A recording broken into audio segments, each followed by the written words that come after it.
So our next speaker is Dr. Meng Jin, and her talking is just about the theme of our symposium is Crossroads from policy to molecular to drug design.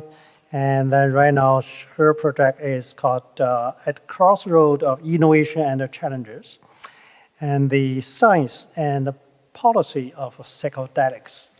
So I will briefly introduce her. She's got her PhD 2013. And then it's a joint program between Shandong University and Baylor College of Science, USA. And she did her postdoc further at Baylor for a few years and returned to Shandong as a professor and laboratory director. And recently she joined Dr. Lin Lu's group in the brain science and brain-inspired research at Shandong First Medical University. And her training is a mechanism of neuropsychiatric disorder, but particular pharmacological interventions, and working on psychoactive substance, and really crossroad depression, epilepsy, Alzheimer, and looking for leading compound for novel therapies, psychedelics, just like we discussed today. Please. Okay. Thanks for the Professor Li's introduce. Good evening, everyone. I'm happy to be here, the beautiful Antalya, at the 17th International Congress on Psychopharmacology. My name is Meng Jin from Shandong First Medical University, China. Today, I will share the talk entitled At the Crossroads of Innovation and Challenge, the Science and Policy of Psychedelics. So what exactly are psychedelics? I think you may know from the previous lectures, so I will introduce briefly. The term psychedelics means mind manifesting Greek, first coined by Humphrey Osmond in 1956.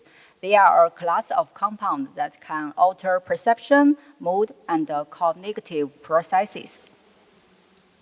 Generally, this compound can be classified in four categories. The first one is classic hallucinogen, include LSD, psilocybin, mainly act on the serotonin 2A receptors. The second one is atypical hallucinogen. The third one is dissociative anesthetic, which include ketamine. I think you may all know ketamine, which is distinguished by its rapid and long-lasting antidepressant effect. The fourth one is empathogen, including MDMA and MDA, which can enhance the emotional and social experience, that also have the psychedelic effects. So let's review the history of the psychedelic drugs. For centuries, the hallucinogenic plants used for the ceremonial context. The modern research started from the 1898, and the research boom came to an end in 1970 because of the public health risk induced by the psychedelics. The U.S. Controlled Substance Act classified the psychedelics as the Schedule I drugs, and the research resumed in 1994, beginning with the human DMT studies. They found its rapid onset psychological effects in humans. Since then, this field has rapidly advanced. Why this excitement? There are three benefits of the psychedelics. The first one is the rapid onset. For example, one single dose of psilocybin can reduce have a rapid reduction in the depression scores within 1 day. And after ketamine infusion, they can achieve the relief from suicidal ideation just in 2 hours. The second benefit is the long-lasting effects. Single use of psilocybin leads to a greater reduction in the depressive symptoms, with the effects can be observed for up to 43 days. And similarly, for the single oral dose of LSD can produce the long-lasting therapeutic effects in generalized anxiety disorders. The benefits can lasting up to 12 weeks. The third benefit is the effective at low dose, about 70 milligram per dose twice weekly of the esketamine is significantly effective to the TRD, while the conventional antidepressant usually require daily administration. That's a big advantage. Although the advantage of the psychedelics, we also face several challenges. The first one is the safety. We know activation the serotonin 2B may cause cardiac issues, and the long-term toxicity of psychedelics remain largely unknown. Also, the misuse and abuse of these compounds are the risk. Also, regulation complicated matters. Easy synthesis and the widely distribution make it hard to control. Finally, I think previous professor have mentioned the conventional placebo is not appropriate for the psychedelic clinical trials due to their distinct psychoactive and perceptual effects. Although this matters, the clinical trials of the psychedelics are blooming. Ketamine, psilocybin, DMT, and MDMA are being widely studied across different countries. For example, the esketamine has got the FDA approval for the MDD and TRD treatment, although following by other countries, including China, whereas Australia has approved the MDMA for the PTSD treatment under the strict controls. These show the representative clinical trials of the psychedelics, starting with the ketamine. They are being studied on different countries, supporting its clinical translation potential. Also, ketamine goes beyond the depression. It also provides rapid and persistent benefits for acute suicidal care in patients with bipolar disorder. We can say about 70% participants experienced the relief from the suicidal thinking after treatment, and this benefit can last for 6 weeks. These are the psilocybin's presentative clinical trials. They are being widely mainly targeting the depression and the alcohol dependence, also the PTSD. After treatment of the psilocybin, multiple psychiatric symptoms significantly improved, including the anxiety, depression, interpersonal sensitivity. Also, similarly, DMT's derivatives also show their therapeutic potentials in clinical trials. Take the 5-male DMT as an example. A recent JAMA psychiatry study found a single dose of the 5-male DMT can rapidly improve the depressive symptom in TRD patients within 2 hours and was well tolerated. This is a big news. Also, the MDMA-assisted psychotherapy have shown their therapeutic value in clinical trials, mainly targeting the anxiety and the PTSD. A study published in the Nature Medicine found the MDMA-assisted therapy produced significant greater reduction in their PTSD severity and the functional impairment compared with the placebo. So we will ask, how do these compounds work? The therapeutic mechanism underlying the psychedelic treatment for the neuropsychiatric disorders mainly associated with the enhanced neuroplasticity, the anti-inflammation, and the immune modulation. Let's start with the robust model, which stands the relaxed belief under psychedelics model. This means psychedelic can open a neuronal plasticity window, allowing the revision of pathological high level prior to that is disrupt rigid negative beliefs and depressive cognitive patterns. That means this compound can make the brain more flexible and less stuck into the maladaptive thinking. Also, at the cellular level, psychedelics induce the rapid and persistent structural plasticity by increasing dendritic complexity and promoting the new dendritic spine formation in cortex neurons. At the molecular level, different psychedelics act on the distinct receptors, including the serotonin 2A receptors, NMDA receptors, QR, and SERT, but the downstream signaling converge under similar transcriptional programs which can promote plasticity. Let's take the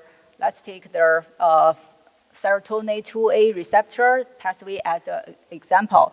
It can activate the parallel pathways. One is PLC-PCK, and another one is MAPK-ERK. And this can drive the transcription factors like the CREB2 expression and let them enter the nucleus and turn on the expression of EGR, which will drive the enhanced neuroplasticity. Also, another mechanism is mentioned about by Professor Lu, and psychedelics may reopen a critical period. This is a phase early in life is very highly sensitive to the environmental stimuli. That neuroplasticity will lost if after maturation. So psychedelics can reopen the social reward learning critical periods. In animals, they make the window open for a few weeks and let the animal to relearn the healthy social behaviors. So let's have a look about the different psychedelics mechanism to treat the psychiatric disorders. Let's start from the ketamine. Ketamine mainly exerts rapid and long-term antidepressant from two pathways. One, it blocks the NMDA receptors in the LHB and inhibits the abnormal blasting, which will relieve the inhibition of the reward center. Another one, it inhibits the mitochondrial TCA circle in the MPFC and increase the intracellular adenosine. The upregulated adenosine will activate their receptors and result in the increase of BDNF and improve the synaptic plasticity. All this process will contribute to the rapid and long-term antidepressant effects. How about the psilocybin's antidepressant mechanism? It activates the serotonin 2A receptors and drive the glutamate surge and NMDA receptor activation. Also, it can turn on the TrkB receptor and make the BDNF signaling enhancement, thereby enhance the synaptic plasticity. All this process can promote the large-scale cortical network rewriting and shift the brain activity from the internal rumination to the external sensor engagement. Together, they will result in the persistent antidepressant effects. Also, for the previous Professor Quasimodo mentioned the MDMA's mechanism. This one is a very common mechanism for the PTSD treatment. It regulates the hormones and the neurotransmitters, such as the oxytocin, the BDNF, and serotonin. Then it reshaping the fear memory circuitry from the cortex, amygdala, and the hippocampus, thereby induce the positive results in the PTSD. Also, for the mechanism of 5-meo DMT for treating the anxiety, it can activate the serotonin 1A receptors on the VCE1 neurons to reduce the neural activity. It also can enhance the synaptic plasticity in the ACC and BLA by regulating ARC and ZIF268. Meanwhile, it can reduce the neural excitability by downregulating AR2A expression and uprating TRAP8B expression. All this contributes to the 5-MeO-DMT to treat the anxiety.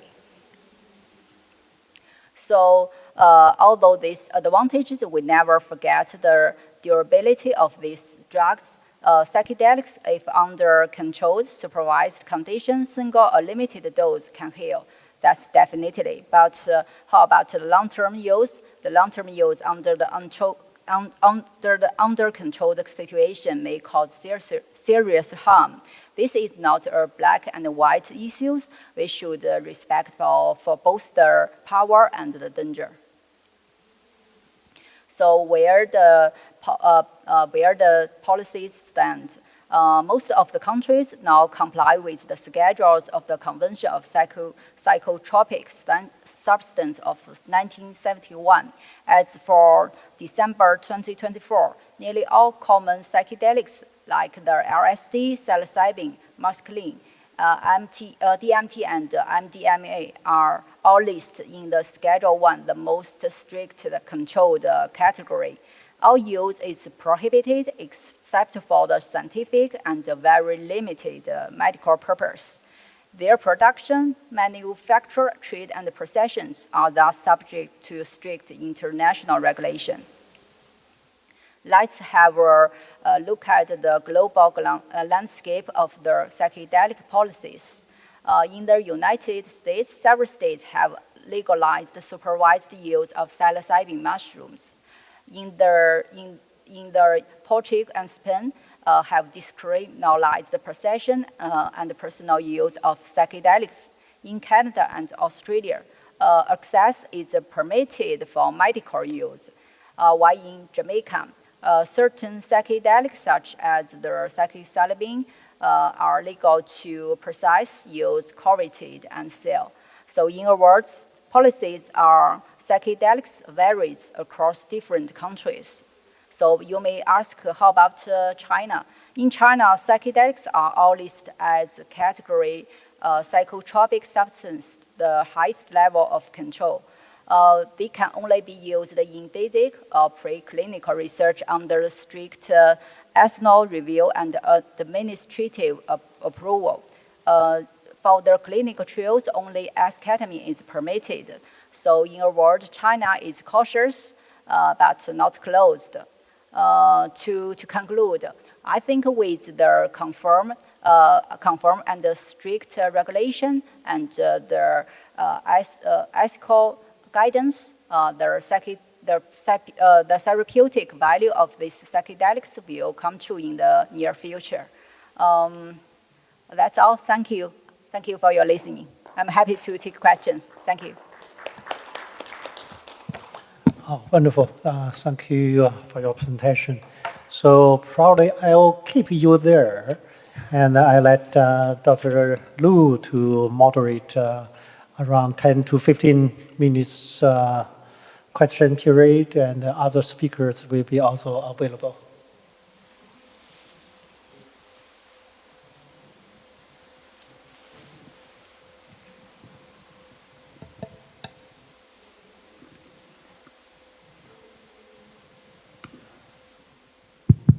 Thank you for a very nice talk and for covering the whole area so well.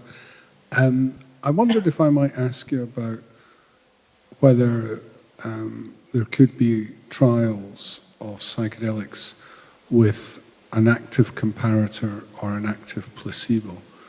And the field has struggled with trying to get an active comparator. But I'd be interested if you had any particular thoughts about this. I mean, Murrow used midazolam, but the patients can really tell that it's not a psychedelic. So do you have any thoughts about that? Oh, that's a good question, Professor. As I mentioned in the presentation, it's a question about the psychedelic clinical translation. I think I remember the one suggestion is use the placebo as the, for example, you try test the new psychedelics, you can use the ketamine as the control placebo. So that's one way. Maybe have another new suggestion, but I really don't know right now. Yeah, I mean, the other thing might be trying to block the effect with. You can try open arm test, use 2A antagonist. Yeah, that's what I was just about to Yeah. say. Yeah, so I mean, there's one study underway using a not very good 5-HT2 antagonist, but a bit like I presented earlier with blocking some of the ketamine effects, you can do the antagonist double-blind. Okay. So some people like to do different dose. So maybe, for example, for psilocybin, some people prefer 2 milligram and 20 to 25 milligram to different dose. Yeah, and you can try open arm test, use an antagonist. That's another way. Okay, thank you help from Professor Wang. Yeah, I mean, I think ketanserin is probably the one to go for, or ritanserin, but I'm not sure that I think the dose-response effect really covers the same information. But I'm happy to talk about that later. That's still a question. Yeah. Thank you.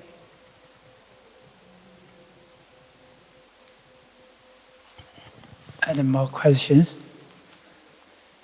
I have a question for Professor Xiaohui Wang. Yeah, I'm interested in, the psychedelic maybe will open the Critical window. Yeah, will open some new circuity in brain. Yeah. Yeah, you think maybe psychedelic maybe also can be used in future for sleep, for stroke like that. Yep. Is there any evidence for psychedelic in clinical trial or preclinical, clinical for dementia, for the cognitive impairment? Oh, that's a good question. As far as I know, UC Berkeley, they did a clinical trial. It's on the way. So maybe 1 or 2 years ago, they started the clinical trial for stroke. Yeah. Because in the United States, they are much easier compared to do clinical trial in China or in other places. So it's very straightforward for them. So they did a clinical trial maybe in 2023 at that time. No data yet. Yeah. Another question, we talk a lot about the psychedelic depression, anxiety, PTSD, even and dementia. Yep. There is some research in preclinical, clinical about autism.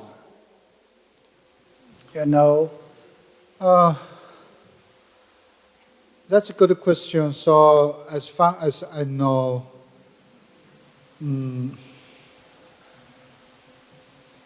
I don't know right now. Okay. Yeah. Okay. Sorry. Is there any answer from our audience? Yeah. About Kaji Hashimoto, professor, do you know? Is there any? No trial, clinical trial for psychedelics for autism, or you don't know the answer? As far as I know, some people, animal model, preclinical trial, they did some animal studies. So MDMA, some people believe it could be a very good substance for treating autism, just for animal studies, but no clinical trial. Sometimes for babies, for children with diagnosed with autism, you have to do the interruption very early at very early ages. So some people just give some suggestion, maybe at very early age, give some very low dose MDMA, maybe can help them, be socialized. but just some preclinical studies and animal studies, no clinical trial yet. Okay, thank you.